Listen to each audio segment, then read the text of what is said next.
Olá, esse é o podcast Controvérsia, eu sou Ricardo Alvarez e hoje nós vamos bater um papo aqui com uma pessoa muito especial, um santo-andreense ilustre, melhor dizendo, um brasileiro ilustre, nosso querido Servílio de Oliveira, que foi medalha de bronze na Olimpíada de 68 no México, com boxe, manja tudo de boxe, já esteve junto com Muhammad Ali, George Foreman, tantos lutadores brasileiros, viajou o mundo por causa do boxe e é uma pessoa muito doce, uma pessoa muito pra cima, muito alegre, e hoje nós vamos bater um papo aqui com ele. E o Servílio tem muita história para contar e, além de ser um batalhador nos rings, também é um batalhador na vida. Vai contar depois para vocês aí o que ele fez para voltar, colocar o nome dele de novo, merecidamente, na Fundação Palmares, retirada pelo bolsonarista que nega no Brasil escravidão, racismo, violência contra o povo negro. Então, queria dar aqui minha gratidão por poder contar com você aqui hoje, Servílio. Um grande prazer ter você no nosso papo. Obrigado por ter aceitado. Olá, Ricardo. É um grande prazer participar desse podcast, desse bate-papo.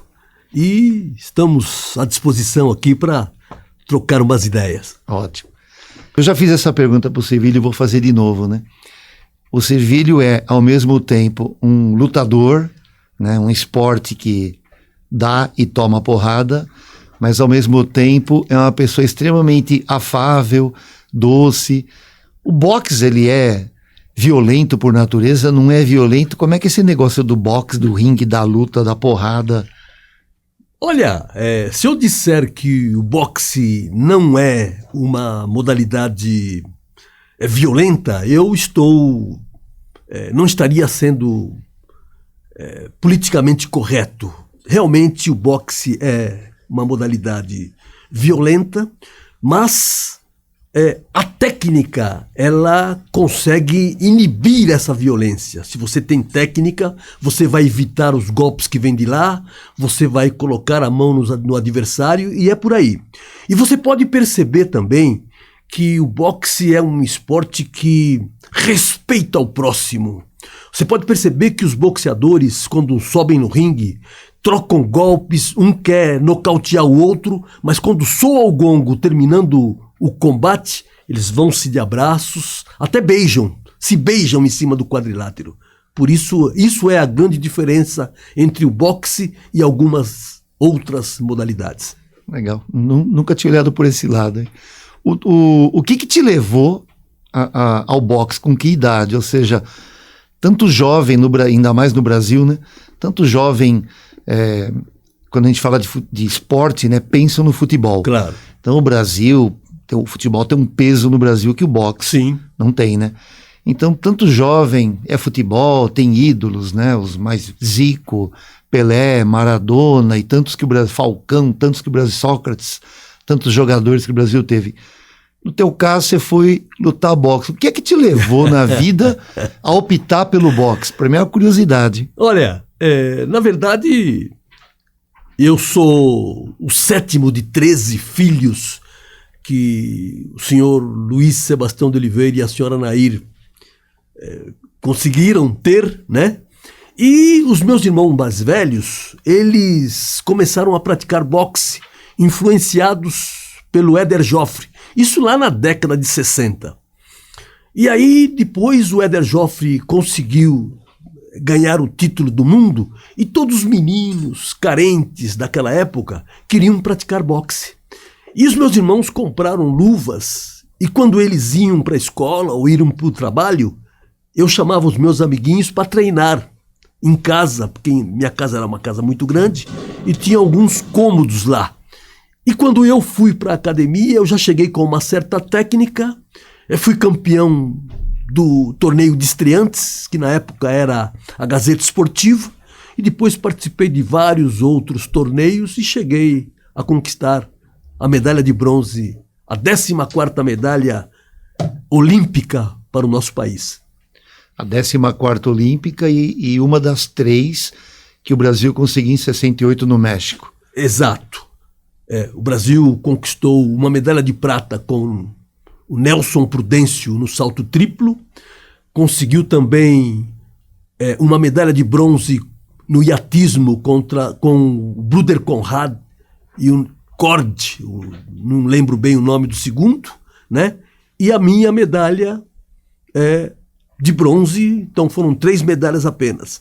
E a minha medalha ficou sendo a única na modalidade, foi a primeira na modalidade e continuou sendo a única até 2012, ou seja, demorou 44 anos para que o Brasil conquistasse 3 medalhas, que foi em Londres. No boxe? Nos Jogos Olímpicos de Londres. Você é a primeira medalha de boxe do Brasil? Foi a primeira medalha de boxe e a primeira medalha de lutas. A segunda medalha de lutas que o Brasil conquistou foi em 1972, em Munique, com o Ishii, no judô. Mas a primeira de lutas foi a minha medalha. E no boxe voltou a conquistar depois, em 2012? Depois de 44 anos. Caraca, que feito, hein? O Brasil ganhou medalha de prata com o Esquiva Falcão e 2 bronzes. Uma com o Yamaguchi Falcão e outra com Adriana Araújo. Durou bastante tempo para que o meu feito fosse alcançado. Isso não me vangloria, lógico, porque eu gostaria e ficaria muito feliz se o boxe tivesse uma jornada melhor depois da minha medalha e que, como hoje, por exemplo, não é? Depois dos incentivos que começaram a surgir em 1998, com a Lei Piva, né? Aí começaram as leis de incentivo e o Brasil, com essas verbas, começaram a participar de torneios internacionais e hoje o boxe é a primeira modalidade olímpica no Brasil, porque no último Jogos Olímpicos, agora no Japão, o boxe conquistou 3 medalhas, ouro, prata e bronze. Bacana. E onde que entra aí Santo André e boxe nessa tua história? Porque Santo André, você é um ilustre morador de Santo André e a tua vida esportiva se construiu a partir de Santo André, né? Sim. Qual é a Liga Santo André Boxe Servilho? Olha, a Liga foi que, naquela época, não havia leis de incentivo. Em 1966, quando eu estreiei no torneio de Gazeta Esportiva, o que havia, Ricardo, era as grandes empresas como a Pirelli, como a Volkswagen, como o Manzioni, como o Matarazzo, Nitroquímica. Essas empresas, elas tinham lá um departamento de esporte e traziam os melhores atletas, não só de boxe, mas de basquete, de voleibol, etc. Ciclismo. Colocavam para trabalhar esses meninos, como foi o meu caso, e você tinha que trabalhar das 8 às 17. Eu chegava no clube, na Avenida Pedro Américo, às 6 horas da manhã, pulava o muro porque o clube estava fechado, fazia o meu treininho matinal, dava lá umas 10, 15 voltas em torno do campo, descia para a fábrica, trabalhava até às 17 e depois subia para fazer a minha parte técnica. E foi assim que eu comecei o meu contato com a Pirelli, trazida pelo senhor Antônio Ângelo Carolo, que eu considero como o meu segundo pai. Devo muito a esse senhor, não é? E que eu espero que Deus o tenha em bom lugar. Você trabalhava na fábrica e treinava? Exatamente. Aliás, eu penso que o marketing esportivo começou aí, porque nós chegamos como atleta, mas tinha que trabalhar. E eles usavam o seu potencial técnico para divulgar o nome da empresa. É isso. É uma coisa estranha, né? Porque nos Estados Unidos, por exemplo, eles normalmente associam esporte com estudar, né? Sim. Você está na universidade e você pratica um esporte, né? Exato. É muito universitário, né? Sim, sim. Aqui era um trabalhador de fábrica Sim. e que lutava, né? O esporte esporte vinculado à fábrica. É a mentalidade principalmente naquela época. Hoje as coisas, né? Mudaram. Hoje as coisas mudaram, hoje tem várias leis, tem Bolsa Atleta, tem Bolsa Pódio, não é? Que o atleta hoje ele recebe uma verba para se manter treinando na seleção. Além disso, tem também as Forças Armadas, não é? A Marinha, o Exército, que traz esses atletas também para defendê-los, porque hoje em dia tem os torneios militares e eles usam isso. Eu, particularmente, não sou muito a favor. Por quê? Porque eu penso que as Forças Armadas, ou seja lá quem for, deviam apresentar e mostrar e aplicar essas verbas na formação do atleta e não dar essas verbas para quem já chegou lá em cima. Nós tínhamos que trabalhar na formação do atleta. Na base. E com as empresas particulares, sim, utilizar esses atletas como para divulgar o seu nome. Mas as verbas públicas tinham que ser aplicadas na formação. Hoje não tem em Santo André nem mais Pirelli e nem mais boxe, né? Lamentavelmente. Inclusive, eu sempre digo que Santo André já foi considerada a capital do esporte, isso lá na década de 80 e 90. Por quê? Porque tinha a Pirelli por trás dando sustentação. A partir do momento que fecharam-se as portas lá no Clube Atlético Pirelli, isso em 1992, Santo André deixou de existir.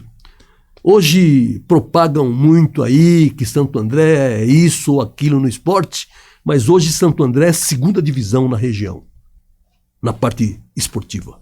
Sim.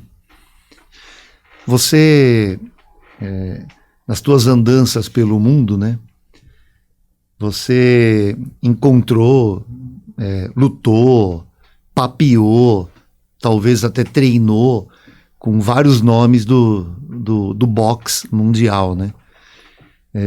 Tem um boxeador que eu curto muito, não entendo muito de boxe, mas que eu curto muito por conta da história dele, que é o Muhammad Ali, né? Cassius Clay, depois Muhammad, né? Sim.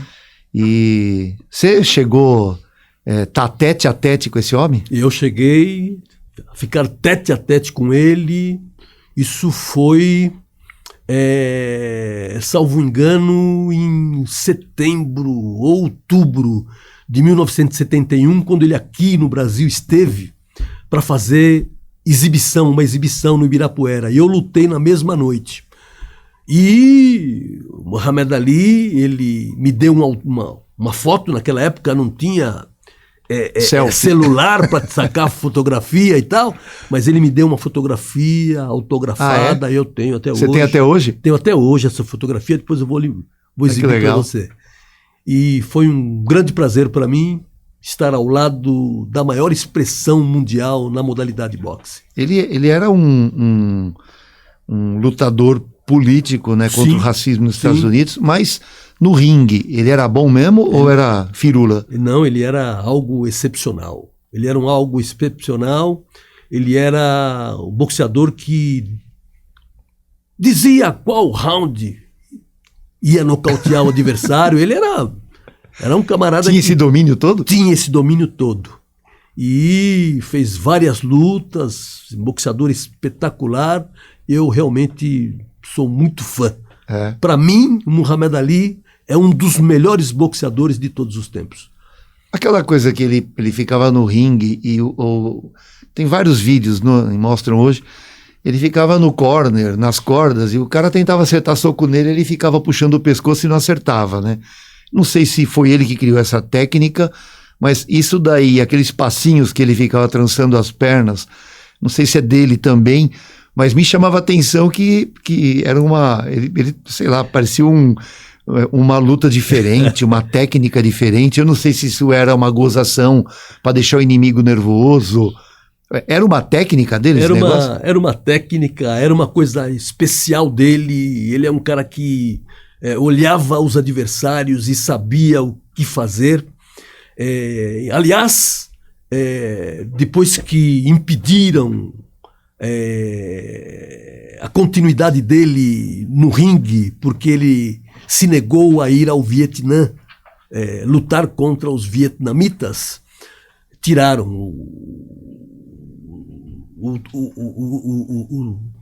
o direito dele lutar. O direito dele continuar lutando. Então ele veio para o Brasil, fez aí uma exibiçãozinha, etc. e tal, e eu lutei na mesma noite.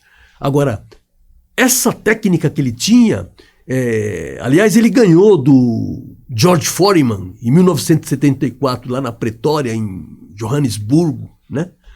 Ele venceu. Por quê? Porque ele usou uma tática. Ele sabia que o George Foreman era um boxeador que pegava muito forte e que os adversários do George Foreman não eram lá, todos caíam, né? O que ele fez? Ele aguentou os 4, 5 primeiros rounds, evitando os golpes que vinha de lá, recebendo os golpes, fez com que o George Foreman se cansasse, e quando chegou no 8º round, o George Foreman praticamente caiu sozinho. E ele venceu a luta por nocaute no 8º round. Isso foi em 1974. E você então lutou na mesma noite que o... Isso em 1971. 71. Aqui no ginásio do Ibirapuera. Sim. Uma luta que eu fiz contra o José Cruz Garcia. José Cruz Garcia era um boxeador mexicano, forte, vinha pra cima o tempo todo. O cara era tão forte que ele chegava a xingava minha mãe, assim, sabe? Pra querer me influenciar. Mas quanto mais ele fazia isso, mais eu punha a mão nele. Tem isso, tem xingamento no ringue? Tem xingamento e... Tem ameaça? Tem ameaças. E vou dizer mais. Acontece também... Tem que for silencioso o negócio. Não é não. Hoje em dia os caras... se provocam, e certas provocações, dependendo de quem seja o lutador, pode surtir efeito positivo e negativo. Porque uma vez eu lutei contra um boxeador argentino, Rodolfo Rodrigues chamava. Ele tinha 21 anos de idade e eu já estava lá com os meus 28. Isso foi na minha segunda etapa. E o Rodolfo Rodrigues já tinha até uma luta marcada por título do mundo e tal. E chegou muito cheio de querer aqui no Brasil. Alto. Salto alto. Pôs a mão na minha cabeça. Não quis tirar fotografia comigo, sabe? O cara E aquilo foi me desprezou. Me desprezou. E aquilo foi me inflamando. Juro por Deus. Se ele não tivesse feito aquilo comigo, ele poderia ganhar a luta de mim. Mas perdeu? Perdeu. Foi uma luta equilibradíssima. Foi uma luta de cacete, os 10 rounds. E eu desci do quadrilátero com o braço erguido. Teve efeito contrário. Contrário. Porque tem alguns boxeadores, ao receber a pressão do adversário, xingamento e provocação, abaixam, e outros crescem. Comigo foi diferente, eu cresci e dei o troco. Você, na tua andança, provavelmente na tua vida pessoal, sim, acredito que sim, mas na tua andança esportiva, né, na prática do boxe, ao longo da tua carreira, da tua vida, você sofreu racismo em ringue, em treinos, em contatos empresários, sei lá, nesse meio? Você sofreu episódios de racismo? Olha, na prática do boxe, não me lembro. Tem muito negro no boxe? Tem muito negro no boxe. Tem muito negro no boxe. Em qualquer parte do mundo, o negro sempre... a modalidade boxe é um esporte dos menos favorecidos. Você não vê, por exemplo... Mas isso vale para outros países também? Isso vale para outros países Estados também. Unidos, por exemplo. Estados Unidos. Estados Unidos é um top de linha no boxe. Top de linha, para mim, é o primeiro país na modalidade. O boxe é de fundamental importância. E até penso o seguinte, o que seria de Muhammad Ali, o que seria de George Foreman, o que seria de Larry Holmes, Sugar Ray. O que seria de Sugar Ray Leonard, que são negros, que se não fosse o boxe? Tyson. Mike Tyson, o que seria? É por isso que eu digo, seriam marginais, porque... E, no entanto, o boxe deu a oportunidade para que eles crescessem, ser alguém na vida. E por isso que eu bato sempre na tecla que o boxe é uma modalidade que disciplina, o boxe é uma modalidade que ensina você viver, ou seja, viver em contato com as demais pessoas. O boxe... Superar diversidades. Superar diversidades. O boxe é um esporte que salva vidas.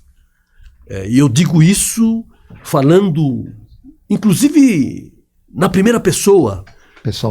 Pessoalmente, porque o boxe me deu tudo. Quer dizer, eu não tenho grandes coisas, não é? Mas o boxe me deu a minha família. O boxe me deu condições para que eu pudesse galgar degraus até os dias de hoje. Se não fosse a modalidade de boxe, eu não estaria aqui, pessoalmente, à sua frente, podendo estar batendo esse papo agradável aqui, Ricardo. Se dentro do ringue você viveu um ambiente onde havia a presença de muitos negros, né, que o esporte é fundamentalmente... Sim. No Brasil, nos Sim. Estados Unidos, né, Sim. Cuba, México, Sim. provavelmente muitos negros, né? E na vida, você pode dizer a mesma coisa? O ringue foi igual à vida ou não? Na vida ocorreram episódios que machucaram, que se reproduziram, de racismo. Olha, Ricardo, em cima do quadrilátero é você e o adversário, e se você vai e põe a mão, não tem jeito. Agora, no dia a dia, naquela vida cotidiana que nós temos, o racismo ele é perene ali, ou seja, dizem que o racismo no Brasil ele é estrutural e tem uma palavra que diz velado. Não é velado. É aquele olhar, né? O racismo no Brasil, ele não é velado, ele é escancarado. E você percebe, eu percebo o racismo no transporte público. Eu percebo o racismo quando eu vou ao restaurante com a minha mulher, comer um peixinho, alguma coisa, eu percebo que as pessoas se incomodam. Eu percebo o racismo quando eu vou ao teatro assistir uma peça com a minha mulher. Em todos os momentos eu percebo. O racismo no país é escancarado. Você pode perceber também que dificilmente o negro tem um cargo de mando. Isso não é querer dizer que o negro seja menos inteligente, não. O que nós precisamos é de ter a oportunidade para estudar, para alcançar aquele lugar que ele merece. Mas, lamentavelmente, aqui no Brasil, a dificuldade é muito grande e você percebe a dificuldade no salário dos negros, na dificuldade que o negro tem de galgar degraus nas empresas. Você percebe também o racismo na quantidade de presos que existe, a grande maioria todos negros. Você percebe o racismo nas balas perdidas em cima dos negros. Sabe, o racismo está aí com os negacionistas de plantão. Ele é velado talvez para quem pratica, mas para quem sofre ele não é velado. É escancarado. Né? Escancarado, né? Totalmente. E você viveu, né, que eu acompanhei, um episódio recente em relação à Fundação Palmares, né, que há a galeria Sim. de negros que tiveram destaque em vários ramos, em várias áreas no Brasil, né? Milton Nascimento na música, Zezé Mota no teatro, né? E tanto Martinho da Vila, né, também na música, então o nome estava lá também. Sim. E eis que o Sérgio Camargo, que é o presidente da Fundação Palmares, um negacionista. Ex-presidente. Né? Foi deposto. Foi deposto. Sim. E ele retirou o nome de vários, inclusive o teu, né? Exatamente. Mas você parece que voltou teu nome, né? Conta um pouco essa história aí, do que aconteceu. Essa história se deu porque ele tirou o nome de 27 negros, né? Segundo ele, a partir daquele momento, os negros seriam exaltados apenas pós-morte. E nós achamos um absurdo. Você tem que receber homenagem em vida. Aí o meu filho, que é advogado, entrou com uma ação na justiça. Pedindo a reintegração do Pedindo a reintegração e os danos morais Danos também.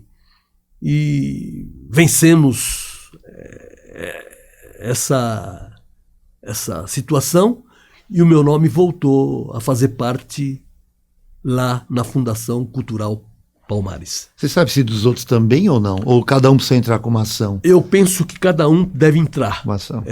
A justiça, você sabe, ela tem que ser provocada, né? E nós provocamos. Provocamos, entramos com ação, né? Então isso não é para todos. Cada um que se sentir ofendido é que tem que provocar a justiça e a justiça vai decidir se volta ou se não volta. Eu penso que os demais também fizeram a mesma coisa.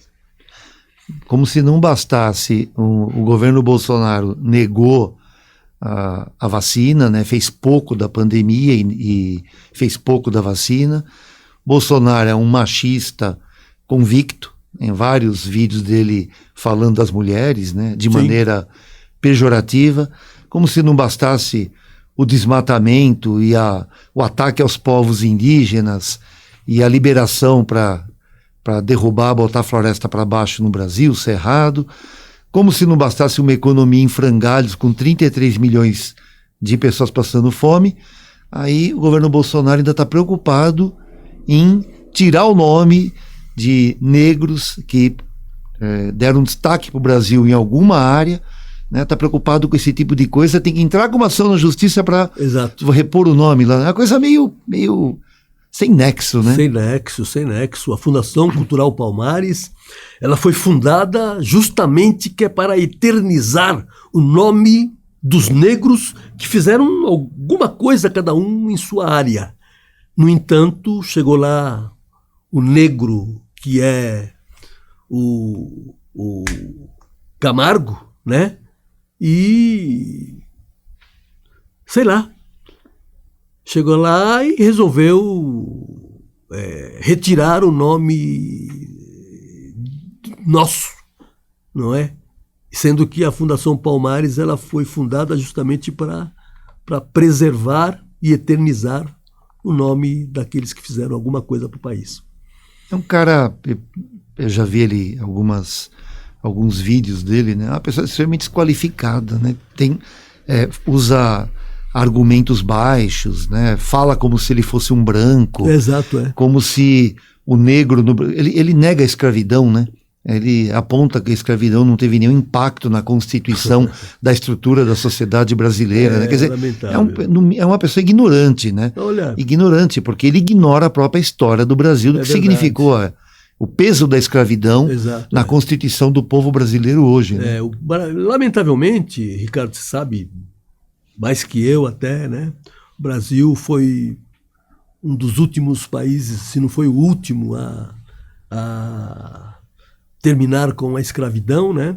E ao libertar, entre aspas, os negros, né? Uma mulher branca, a história conta, né? Uma mulher branca. Exatamente. E trouxeram os europeus, ou seja, ignorantes, analfabetos. Eu mesmo, quando entrei na Pirelli, em 1966, dia 25 de novembro de 1966.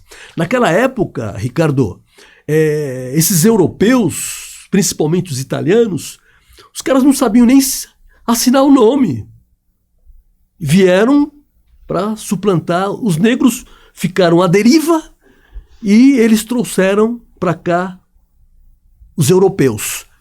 E os europeus não sabiam nem assinar o nome. Eu trabalhei com vários deles lá, que naquela época a pagadoria ia na sessão fazer pagamento, e muitos deles que hoje têm netos e bisnetos, engenheiros, advogados, não sabiam nem assinar o nome, metiam o dedão lá para receber o salário. Você entendeu? Então, lamentavelmente, eu até conversando recentemente, né, da diferença entre os negros americanos dos negros brasileiros, existe uma diferença muito grande. Um americano, ele pensa muito diferente do negro brasileiro. Eles batalham pelo o que eles são, pelo que eles fazem, principalmente no esporte, não é? Enquanto que aqui no Brasil, lamentavelmente, o negro, quando ele consegue um patamar, ele esquece os demais. Neymar? Neymar é um. O senhor Edson Arantes do Nascimento. Grande jogador. É outro. Né, para mim, eu sou fã do Edson Arantes do Nascimento, Pelé. Mas ele poderia, com o nome que adquiriu, com o nome que tem, ele poderia ter feito muito para balizar melhor a raça dele. Teria um peso isso daí, né? Provavelmente o maior jogador de futebol do Brasil. Teria um peso. Uma frase dele, um nome. Aliás, você falou, comparando com o Brasil, na Olimpíada de 68, que aqueles dois atletas, acho que do atletismo, né? Um é o John Carlos, o nome John dele. Carlos, tem né? outro nome que agora em inglês eu não me lembro. Que eles ganharam 2 medalhas, foram pro pódio, né? Exato. Com o australiano. Ouro e bronze Ouro eles e ganharam. bronze. Atletismo, né? Exatamente. E o australiano ganhou prata. Isso, que eles fazem aquele gesto com a mão esquerda, né? Claro.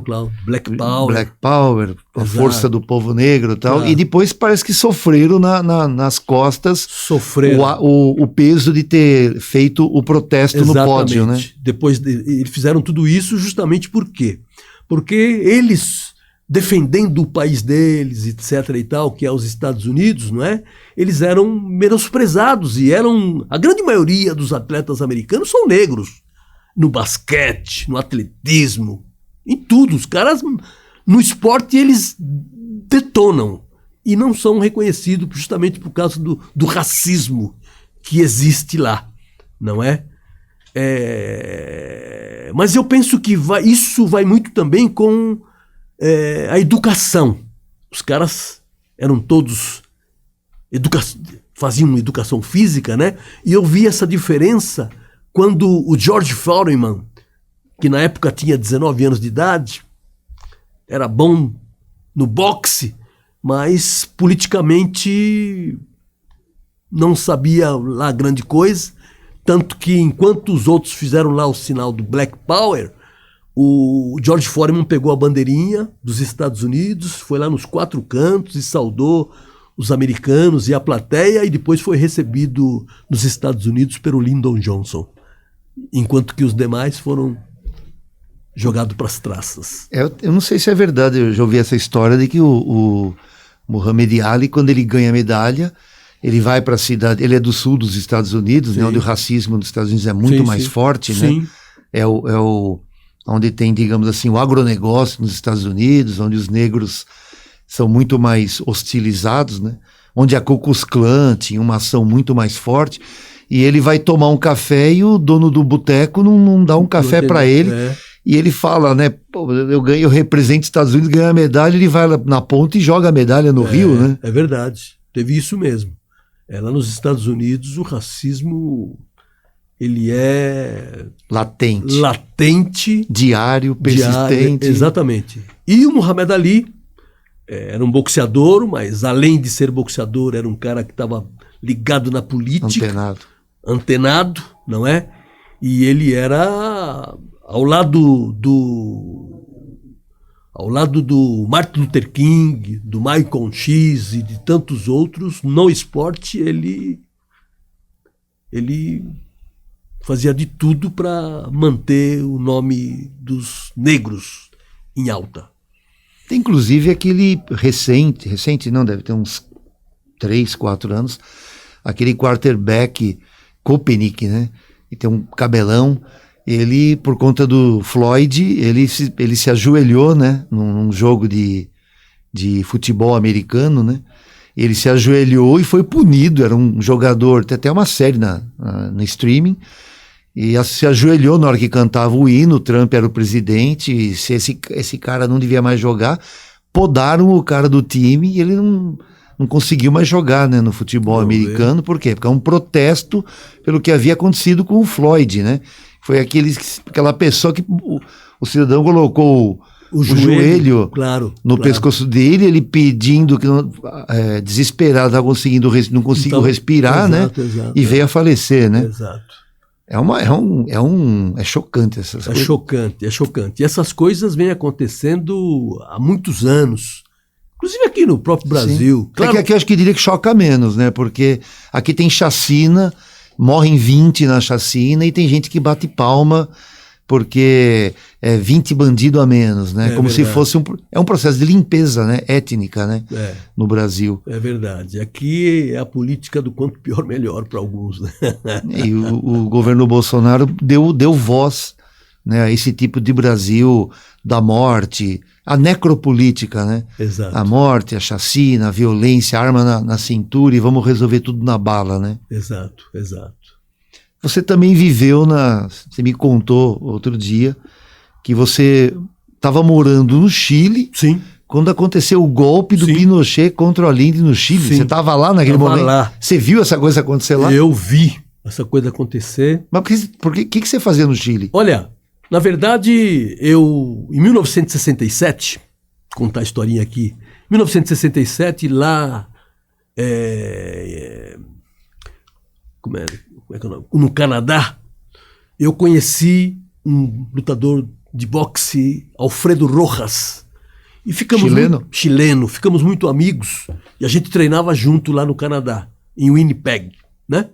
E aí ele me disse: Servilho, puxa vida, ano que vem, 1968, em março, vai ter o Latino-Americano no Chile. E eu tenho a minha sobrinha, toca guitarra, e vou te apresentar. E muito bem, calhou que eu fui ao Chile em 1968 e lá eu conheci a mulher que hoje é a mãe dos meus 5 filhos, não é? A Victória. A conheci, ela não tinha completado 14 anos ainda. E a gente começou a se relacionar. Desculpa. E em 1968, né, disputei o latino-americano lá, e depois a gente se relacionava e etc. E em 1971 eu parei de lutar pelo descolamento de retina. Ao parar de lutar, eu falei, bom, agora eu vou morar no Chile, vou me casar. Foi o que aconteceu. Em 1972, no início, eu fui morar no Chile e no dia 11 de setembro de 1973 teve o golpe militar e eu estava lá. E aí, com esse golpe militar, eu, estrangeiro, perdi meu emprego, etc. E em 1975 eu voltei para o Brasil. Voltei para o Brasil e dei sequência na minha carreira pugilística aqui. Mas foi um momento difícil para mim. Desculpe aqui a tosse. Não vai dar para cortar a tosse, né? Viu?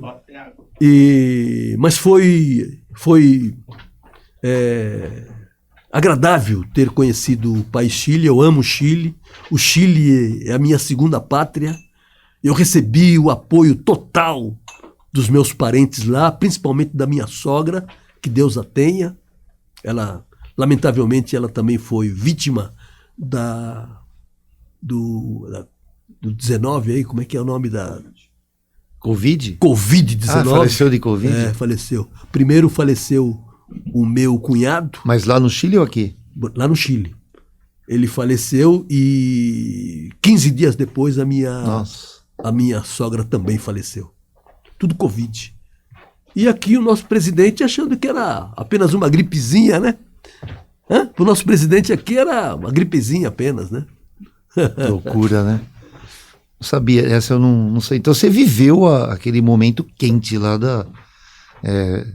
do golpe, tanque na rua, Sim, violência, todo mundo confinado em casa. Eu morava na Avenida Pedro de Valdívia, numa praça, não é? E ali os tanques encostavam, eu não podia sair na rua que já era, sabe, chamado e queriam ver documento, e eu estava num processo de legalização para pegar meu documento definitivo lá. E foi muito desagradável. Eu não tive...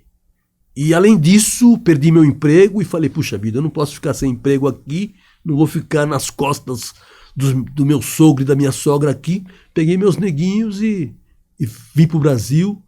Chegamos aqui no Brasil no dia 10 de junho de 1975. E aí, como eu ainda era jovem na época, né?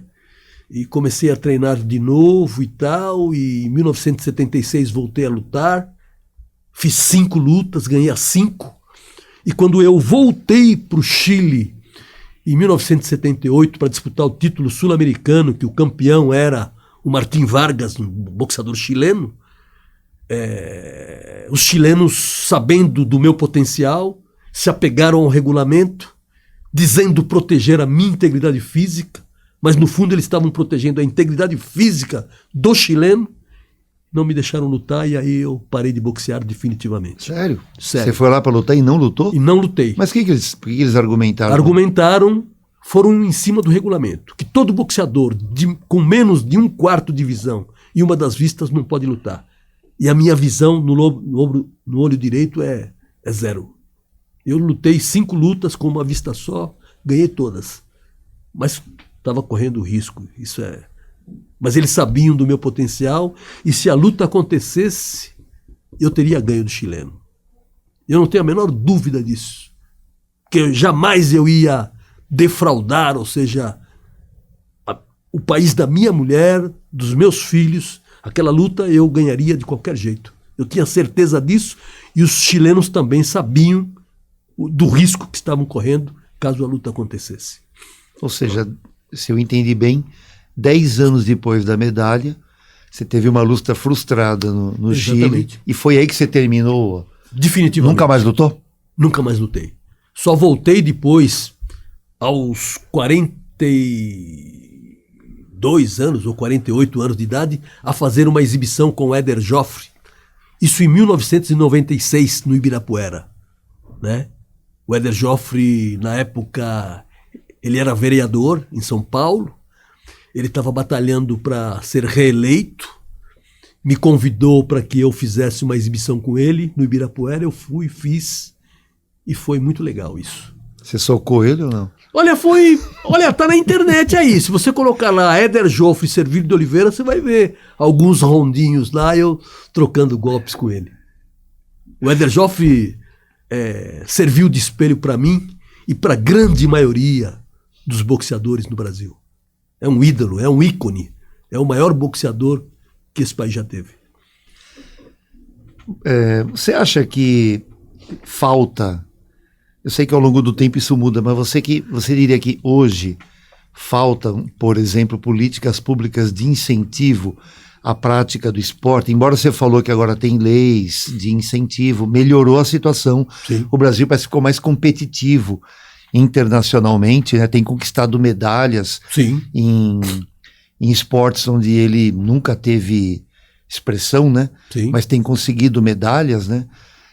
Mas você acha que o poder público ele é um fator diferencial para que o Brasil possa ter um desempenho melhor nas Olimpíadas, ou isso é só produto do esforço pessoal, da meritocracia de cada esportista? Olha, a grande maioria dos esportistas, né, se empenham. É claro que hoje em dia a coisa ficou menos difícil com as leis de incentivo, etc. e tal. Mas eu acredito que os nossos políticos poderiam fazer mais. Por quê?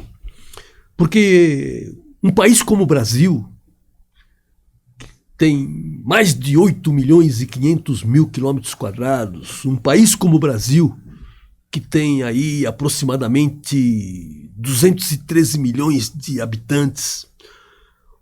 Um país onde socialmente o que tem de gente passando necessidades, muita juventude à beira da marginalidade, não é? Tínhamos que ter uma política para trazer essas crianças que estão à beira da marginalidade para a prática do esporte. Porque eu, Ricardo, acredito que a saúde, a educação e o esporte é de fundamental importância para você melhorar a condição da grande maioria dos brasileiros. Porque se você aplicar as verbas no ensinamento de esporte, seja a modalidade que seja ela qual for, você vai estar educando e vai estar fazendo também um trabalho preventivo para evitar de ter que construir presídios amanhã, ao trazer essa molecada para a prática de esporte. Porque se você não conseguir fazer medalhistas olímpicos, no mínimo você vai fazer cidadãos para melhorar a condição do nosso país. Eu penso isso. Isso é bonito. Não é necessariamente para competir, né? Não. Para construir um país. Né? Construir. Se competir, melhor, né? Claro, se conseguir medalha, perfeito, melhor ainda. Mas senão, você vai fazer um cidadão saber que o direito dele termina quando começa o do próximo. Você vai fazer um cidadão que respeite o próximo, que não seja mal criado com os professores na escola. Hoje em dia você vê, por exemplo, alunos querendo brigar com o professor, com a professora. Você é professor, você sabe disso, não é? Então eu acredito que, olha, se tivesse um incentivo maior por parte dos nossos políticos, dos nossos governos, eu penso que nós poderíamos melhorar e muito a condição do nosso país. E o esporte, ele cria essa possibilidade, não só esporte, evidentemente, mas ele cria essa possibilidade de você, ali naquele limiar entre seguir uma vida que não é a desejada para os jovens, né, e seguir uma vida que diga respeito não só a cidadania, a construção da cidadania sim, dele, sim. mas isso é um projeto de país, né? Exatamente. Isso é ter uma base na sociedade de jovens, sejam educados, sim, saudáveis, sim. Né? Que respeitem a convivência, os sim, direitos humanos. Sim. Isso é uma construção nacional, né? E você percebe isso, eu percebo isso, que o menino, ele chega na academia, ele chega arredio, sabe, diferente, calado, né? E com o passar dos treinamentos, uma semana, 15 dias, um mês, 2, você já vê o garoto completamente diferente. Completamente diferente, mais falante, etc. e tal. E isso é bom. Eu fico feliz quando eu percebo essa transformação nos meninos que entram na academia comigo. Silvílio, se você entrasse no ringue com o Bolsonaro, você ganhava dele um jab de direita lá? Você era destro ou canhoto? Eu era destro. Destro. Eu era destro. Você dava um jab de direita no queixo dele ou não? Como é que você avalia o governo dele? Olha... Ele deu um golpe no brasileiro, jogou o brasileiro no tatame? Olha, eu avalio o governo Bolsonaro um governo de negacionista, né? Um governo que na Covid-19 aí menosprezou totalmente a ciência em benefício de alguns remédios que não tinham nada a ver. E cloroquina, etc. E ele era um cara que apostava na questão do tratamento em bloco, né? Como é que se chama mesmo? Que as pessoas... Olha, eu acho que foi uma falha muito grande a do governo na questão, por exemplo, da Covid-19. Acho que foi péssimo. Você assistiu o Bolsonaro na sabatina do Jornal Nacional? Assisti. Para você, ele foi mais mito ou minto? Foi mais minto, porque mesmo tendo lá as reprises do que ele falava antes, né, ele sempre se negava. Se negou, que desacatou e tratou mal o ministro do Supremo, do Supremo, de fazer, por exemplo, imitação dos doentes que estavam com falta de ar, não é? Ele negou tudo. E tem vídeo gravado, né? E tem vídeo gravado. Como é que pode isso servir? Olha, isso é uma falta de consciência fora do sério. Ou seja, tem os vídeos gravados e o sujeito nega. Ele é negacionista até nisso, né? Até nisso. Ele nega o que ele fez, né? Exato. Tem os vídeos gravados, ele vai para entrevista, né? E nega... E nega o que fez. O que fez, né? O que disse. O que disse, né? Com vídeos gravados. Sinceramente, vou fazer 60 anos já, desde os meus 20 anos que eu milito na política, né?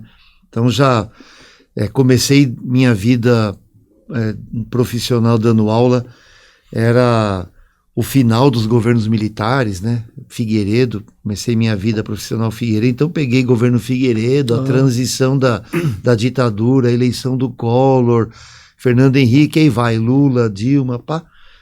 E vou ser sincero para você, eu não imaginava que um dia a gente tivesse um governo que combinasse uma defesa, né, dos valores mais baixos e negativos, como o Bolsonaro, né? Uma pessoa tão desqualificada, né? Um baba-farofa como ele, ele baba farofa e filma, né? Para mostrar para o público que ele come farofa e baba, suja a calça.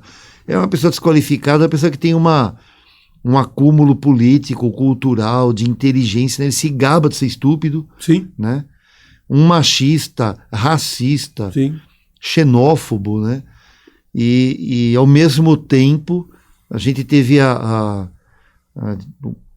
o azar, não sei se é azar, né? Mas de ter tido um presidente que tem tão poucas qualidades e passar uma pandemia nas mãos de uma pessoa dessa, que o Brasil hoje é o segundo do mundo em mortes, né? Exato. Nós somos 2,5%, 3% da população mundial, mas temos 7% dos mortos por Covid no mundo, né? Então é uma tragédia, né? Isso tudo é uma tragédia, né? Você tem uma pessoa tão desqualificada, tá à frente de um país que precisava ter alguém que puxasse, né? Proteção do meio ambiente, defesa da diversidade na sociedade, defesa dos povos indígenas. Né? E o que ele faz? Nega a pandemia, imita, né? De uma maneira tosca, agressiva, desrespeitosa com as famílias que perderam entes queridos, né? Ele imitando uma pessoa que teve falta de ar. É uma coisa muito, muito grotesca, né? Ele é grotesco, né? Eu penso que o comportamento do presidente, sem dúvida nenhuma, fez com que o nosso país passasse a condição de pária. Internacional, inclusive. Internacional. O comportamento dele é abaixo. A maneira de se comportar, de sentar, faz questão de se sentar de maneira desrespeitosa, né? E isso não é bom para nós. Acho que se você lutando viajou para vários países, né?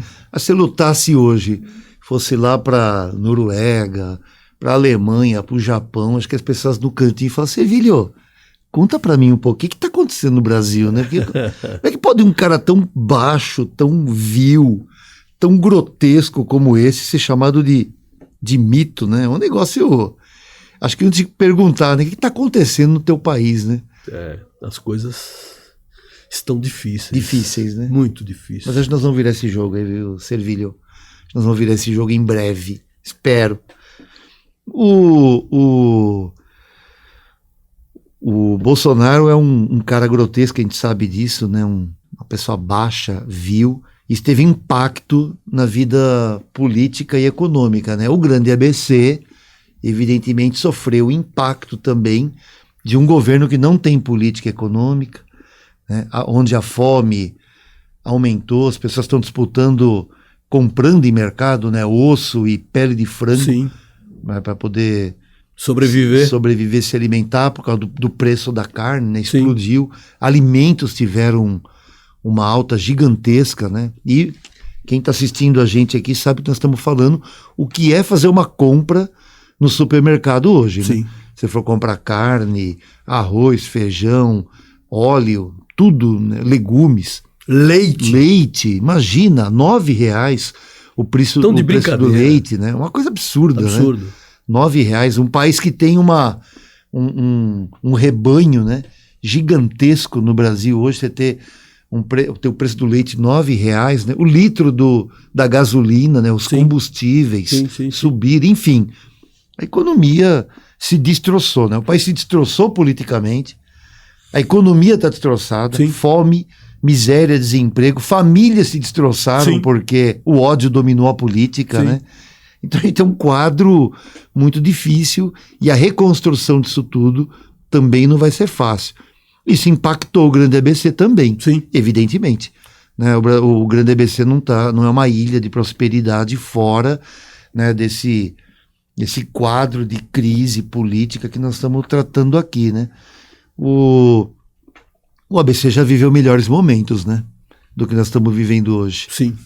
E esse quadro de crise política e econômica se abateu também sobre nós, mas podemos virar esse jogo, não podemos? Eu acho que sim.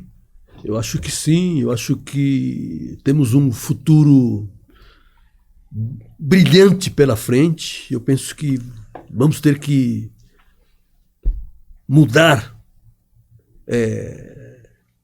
o jogo favoravelmente aos moradores de Santo André, aos moradores do ABC, e eu, sem dúvida nenhuma, penso que você, Ricardo, é uma dessas pessoas capaz de fazer as coisas mudarem.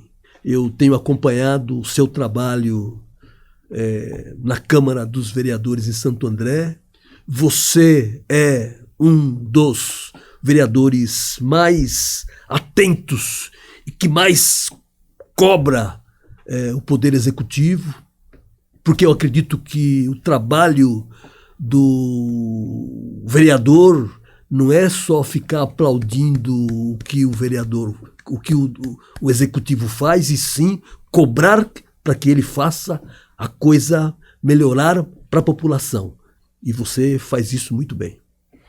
Estamos tentando lá, né? Não é fácil. A Câmara não é um espaço muito fácil de se movimentar, né? Às vezes o pessoal olha de fora, né, e fala assim, é fácil eleger e é fácil praticar, né? Não, é difícil eleger e lá dentro é um espaço difícil também, né? Já tem uma certa experiência, meu terceiro mandato de vereador, então a gente transita lá dentro da Câmara, né? A gente não coloca a divergência no campo pessoal, né? Temos divergências lá dentro, evidentemente, claro. Mas são no campo da política, divergência de ideias, sim. Né? Mas a minha luta lá dentro não é uma luta a minha porrada não é a física, entendi. Evidentemente. Sim, né? Exatamente, de fazer cerebral. Uma disputa de projeto. Claro, né? claro. Nós temos um outro projeto para esse país, que não é o projeto da carne de frango e nem do osso para o trabalhador. Né? O trabalhador tem o direito de comer bem, o trabalhador tem o direito de ter uma escola boa, ele tem o direito de ter um SUS. Aliás, o SUS mostrou sua importância na pandemia, né? Não fosse o Sistema Único de Saúde público, nem nos Estados Unidos eles têm um SUS, né? Não fosse o Sistema Único de Saúde, os resultados da pandemia seriam muito mais catastróficos para o povo brasileiro do que foram, né? E já foi uma tragédia, né? Quase 700 mil mortos. Sim. Né? Eu vi outro dia um vídeo de um grupo de pessoas ligadas à área da saúde, E eles apontam lá, eu não sei a origem, mas eles apontam lá que dos quase 700 mil mortos, 400 mil mortes poderiam ter sido evitadas no Brasil se o governo tivesse, desde o primeiro momento, agido como governo mesmo, sim, né? Sim. Não negando a vacina, não negando o lockdown, Sim. o distanciamento, Sim. não negando o uso da máscara, não dizendo que se você for esportista, você está livre da pandemia, né? Que foi uma estupidez gigante. É como você mesmo falou, o governo Bolsonaro negou a ciência, né? Sim. Nós temos um acúmulo Sim. político, sanitário, Sim. do peso que a ciência tem para você combater uma pandemia, né? E aqui o governo Bolsonaro negou, negando a máscara, o distanciamento, a vacina, né? O Bolsonaro fez um apelo para as pessoas irem para a rua, né? Sim. Olha que coisa louca, né? Aliás, se não fosse, por exemplo, o governo de São Paulo, na época, a vacina não teria chegado. Os governantes, de certa maneira, no Brasil... A grande maioria dos governantes... peitaram o presidente da República, né? E aí veio a vacina, a distribuição, né? E agora, no debate do Jornal Nacional, ele falou, eu comprei vacina. É uma vergonha, né? Uma coisa dessa. Eu comprei vacina. Ou seja, que se não tivesse, por exemplo, a atitude dos governadores de ir para cima e fazer com que a vacina chegasse, mesmo assim, tivemos 700 mil mortos, seria muito mais, né? Se não tivéssemos esse empenho dos governadores, principalmente do governo de São Paulo. Ironicamente não, né?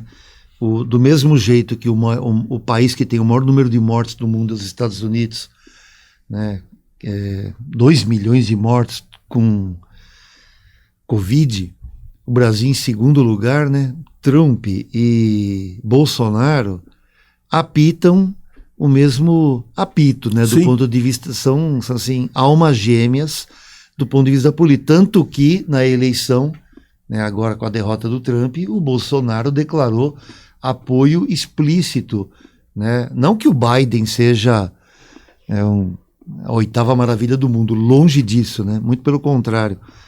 Está aí um governo, as pesquisas também mostram nos Estados Unidos, o governo Biden é um fracasso, né? Sim. Continua a mesma política de declarar determinados países como inimigos, teve um papel muito ruim na guerra da Ucrânia, podia ter feito um trabalho de mediação para evitar o conflito, né? Não, estimulou a entrada da Ucrânia na OTAN, o que levou ao aguçamento do conflito com a Rússia, né? Então, coloca o mundo, o sinal amarelo está aceso no mundo hoje com a guerra da Ucrânia, né? Então, ao invés da gente caminhar para uma política de distensão, de evitar conflito, né? De tentar resolver as coisas na diplomacia, na negociação, o governo Biden mostrou que é dos velhos falcões dos Estados Unidos. Então ele não tem qualidades também que a gente pode dizer pacifistas, né? Agora o Trump era um amigo íntimo, né, da família Bolsonaro, né? Bebeu da fonte lá do Bannon, né? O manipulador de redes, o manipulador digital, né? Que ajudou na vitória do Trump, mas o governo Trump também foi uma tragédia do ponto de vista da Covid, né? O mundo tá vivendo um novo momento, né? O próprio Estados Unidos, quem imaginar, né? País mais rico do mundo, ter o maior número de mortes com Covid, e quem ia imaginar, né, que os negacionistas nos Estados Unidos ocupariam o Capitólio, aquele festival, né, trágico da ocupação do Capitólio, estimulada, parece que as investigações da comissão que foi aberta na Câmara dos Estados Unidos, do Congresso, identificaram que o Trump estava lá, né, estimulando o pessoal a ocupar o Capitólio, né? Olha foi algo... Que loucura, né? Uma loucura mesmo, e a coisa poderia ter sido muito pior. Nós estamos o mundo parece estar de ponta cabeça, né? Tem coisas acontecendo que a gente não imaginava, né? É verdade. Eu diria, por exemplo, se a gente olhar para os Estados Unidos, o negacionismo do Trump, o número de mortes da Covid, a derrota do Trump, né? Me parece que foram só na história dos Estados Unidos, que é centenária, né? Bicentenária a democracia nos Estados Unidos, só 5 presidentes não se reelegeram, e o Trump é um deles, né? Então, um governo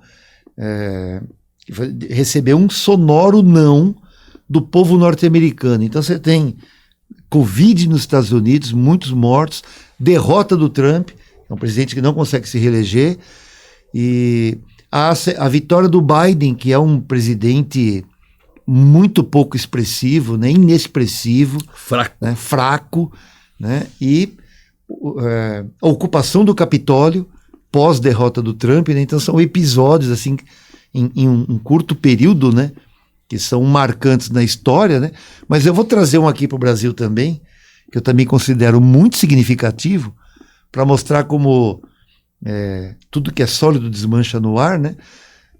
Se a gente observasse o que está acontecendo, por exemplo, com o PSDB aqui no Brasil, é algo parecido, porque eu diria que quem vai ganhar as eleições é difícil dizer, mas quem perdeu dá para dizer que é Dória e PSDB, né? Porque o PSDB hoje, que já governou 8 anos o Brasil com o FHC, hoje está de vice numa candidata que é quase traço nas eleições. E aqui em São Paulo, Dória, governador do estado mais rico do Brasil, sim, a maior parte do PIB brasileiro está saindo daqui, né? Por onde sai o Dória depois de virar de uma carreira meteórica, né? Vira prefeito, sim, disse que deu uma de Bolsonaro, né? Claro. Vou me eleger prefeito e vou cumprir meu mandato. No meio do caminho, largou mão, sim, virou governador, tentou uma disputa, fez uma disputa de prévia com o governador do Rio Grande do Sul, ganhou, né? Não segurou a candidatura, porque o próprio PSDB puxou o tapete dele, sim, e hoje sai pela porta dos fundos do governo do estado. E o candidato dele aqui em São Paulo, né, que é oriundo das elites paulistas, vinculado ao grande capital, é o continuismo do PSDB, também não está bem nas pesquisas, né? Então, o Dória e o PSDB não vivem o melhor momento, né? Para o bem de São Paulo e para o bem do país. Porque chega de tucanato, né? Sim. Chega de tucanato, né? A grande verdade é que o PSDB se dissolveu totalmente, né? Essa é a impressão que eu tenho ao ouvir e ao ver você colocar tudo isso que colocou aqui. É um partido que se dissolveu totalmente, o PSDB. Dissolveu e Dória sai pela porta dos fundos, Rodrigo Garcia não está conseguindo um bom desempenho, pelo menos nas pesquisas, né? Haddad aparece em primeiro lugar nas pesquisas, mas também temos um governo tucano em Santo André, estamos na luta lá contra o governo tucano, que digamos assim, é na mesma estirpe, na mesma linha dos tucanos aqui em São Paulo, né? Um governo que gosta muito de asfalto, que gosta muito de marketing, mas que do ponto de vista das questões sociais, né, e de redução da pobreza, da miséria na cidade, tem feito muito pouco, né? Aliás, queria aproveitar a oportunidade, o prefeito fala muito em uma gestão eficiente, né? Uma gestão equilibrada, mas ele mandou para a Câmara, e a Câmara aprovou um projeto de pedir um empréstimo do Banco do Brasil de 1 bilhão e 200 milhões de reais. Não que ele tenha pego o dinheiro, mas ele pediu autorização para a Câmara para pedir um grande empréstimo. Uma prefeitura que está saneada não faz isso. Ele mandou para a Câmara aprovou 2 projetos jogando para frente, para os próximos prefeitos, uma dívida com o Instituto de Previdência dos Servidores, que ele não recolheu a parte patronal, que é a parte do governo, de 2020 e 2021. Então ele não recolheu e está jogando para os próximos prefeitos. Então isso significa sanear a conta? Sanear a conta, assim, é fácil, né? Você joga para o próximo prefeito. Então é a mesma matemática. É muito charme, é muito gourmet, né? É muita propaganda, é muito marketing, mas na prática, o estado de São Paulo hoje, já que você falou da educação, né? Um professor no estado de São Paulo, hoje você pegar a lista dos estados brasileiros, né? Quando você coloca São Paulo na lista dos estados brasileiros, quanto ganha um professor da rede pública? Ele está na segunda metade da tabela. Né? Tá que nem meu São Paulo, né? Tá na segunda metade da tabela. Os professores estão assim no estado de São Paulo. Então, é muito discurso de educação, mas na prática... Na prática não acontece nada. Não acontece. Professores ganham mal, estudantes desestimulados, grande parte das escolas não tem uma biblioteca, não tem uma quadra para fazer um esporte, por exemplo, um boxe, né? Sim. Por que a gente não poderia aproveitar o Servilho, por exemplo, em Santo André, né? Desde que tivesse estrutura, para o Servilho e de repente fazer palestra e sugerir, né, que os jovens, né, os adolescentes praticassem o boxe na linha do que você falou, né, de tirar muitas vezes a linha ali entre você ir para a marginalidade ou não, é muito tênue, né? Às vezes uma separação de um pai, de uma mãe, não conseguir um emprego, né, de uma frustração na vida, pode te jogar para uma linha muito ruim, né? É verdade. Então o Servilho, com todo esse cabedal que você traz, né, essa experiência de vida que você tem, a tua luta para conseguir um espaço no esporte que não foi fácil. Não é fácil. Para chegar... Estamos na correria ainda. Está na correria ainda, não é fácil. Todo mundo sabe, né, que a vida é difícil. Para você conseguir ser um medalhista, só você sabe que você ralou, né? O grande dito é o seguinte, é que, lamentavelmente, em Santo André, o pessoal valoriza muito os forasteiros. Eu vejo algumas... praticamente a minha carreira foi todas em Santo André. Eu fui admitido em 1966 em Santo André. A minha carreira toda, conquista de medalha, de sul-americano, foi tudo em Santo André. E somente agora eu recebi, foi no mês de março, né, que você me deu o privilégio de ser tido como cidadão andreense. O título de cidadão andreense. Em março de 2022. Exatamente. Outra coisa, lá em 2016, no âmbito dos Jogos Olímpicos, que teve a passagem da tocha por Santo André, nem citaram o meu nome. E eu tive que fazer o caminhar da tocha olímpica em São Caetano do Sul. Santo André não me levou em consideração. Então, eu acho que falta uma valorização. Um gesto simples. Mas que teria... Deixar de ficar valorizando somente os forasteiros. E sim olhar para a base, quem realmente é. Sabe? É isso, essa... É uma coisa que me amarga bastante, e fiquei muito feliz da oportunidade que você me deu lá naquela homenagem feita na Câmara dos Vereadores. Mais do que merecida. Muito obrigado. Mais do que merecido. Deixa eu fazer uma pergunta. Você tinha quantos anos quando você ganhou em 68 a medalha? 20 anos eu tinha. 20 anos. 20 então, anos. Pô, era menino. Veja só, veja se a minha conta tá... Se eu tiver errado, você me corrige. Com 20 anos, você ganhou uma medalha olímpica. Sim. Ou seja, se a gente tivesse uma política de incentivo... Vou citar o caso do boxe, porque eu estou com você aqui, mas isso poderia valer para outros esportes também. Outras modalidades, claro. Mas se você com 20 anos ganhou uma medalha olímpica, ou seja, medalha olímpica, se eu não estou enganado, é um top. Sim. Na tua luta, na tua carreira de boxeador, né? 20 anos, você chegou no top. Se a gente tivesse uma política, aplicássemos uma política de incentivo ao esporte nas escolas, né?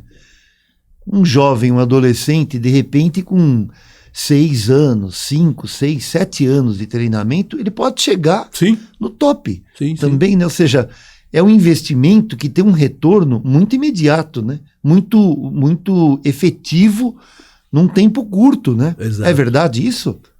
Olha, eu penso que se tivesse uma visão melhor no que diz respeito à formação, sem dúvida nenhuma.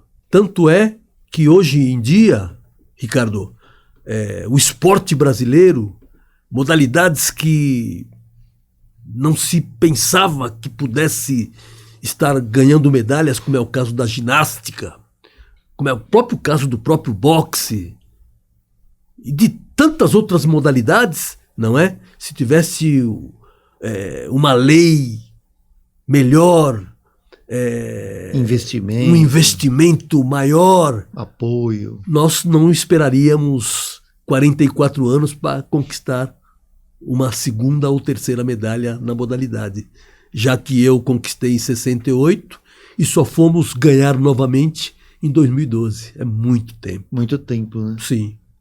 Ou seja, é um investimento que dá um retorno rápido. Rápido, né? Sem dúvida. Muito rápido. Sem dúvida nenhuma. Em quantas carreiras na vida uma pessoa com 20 anos chega no topo? Pouquíssimas, né? Pouquíssimas. Agora, no esporte, isso foi possível, né? É verdade. Isso foi possível. É verdade. Precisa de apoio, precisa de incentivo, não é? E vamos ver se daqui para frente as coisas mudam. Ótimo. Em favor de todos. Eu acho que vai mudar. A minha sensibilidade política está dizendo. Outros ventos vão soprar nesse país, né? Então eu acho que não será fácil, porque vai ser um processo de reconstrução nacional, mas a gente tem que apostar numa mudança, né? Eu queria entrar aqui nas considerações finais, deixar para você que você fizesse aí uma palavra final, né? Se você tivesse que falar para os nossos telespectadores, quem está nos assistindo, né? Eu te perguntaria, o Brasil tem jeito, certo? O Brasil tem jeito, o Brasil é um país do futuro, dá para a gente pensar num futuro melhor para esse país? E qual é a tua opinião sobre isso? E já agradecendo a tua disponibilidade de vir conversar aqui com você. É sempre um grande prazer ouvir você falar. Você tem muita história para contar. Você é história viva do esporte brasileiro, de um esporte que não foi dos mais incentivados, né? Não é um dos esportes mais praticados do Brasil, mas mesmo assim você deixou teu nome lá na pedra, né? Como com 20 anos de idade ganhar uma medalha. Isso é um feito histórico, não só para você, mas eu diria que é um feito histórico do povo brasileiro, né? Por isso teu nome está lá na lista das personalidades da Fundação Palmares, né? E isso é uma forma de reconhecimento. Então, o Brasil tem jeito, o esporte é um caminho para esse Brasil ter jeito. Você acha que é uma possibilidade de reconstrução nacional investir no esporte? Eu acho que o Brasil tem jeito. Eu penso que o Brasil, desde os primórdios, desde o início, ficou atestado que o Brasil é um país privilegiado no que diz respeito à temperatura, né? Tudo que se planta dá nesse país. E eu acho que podemos pensar em dias melhores.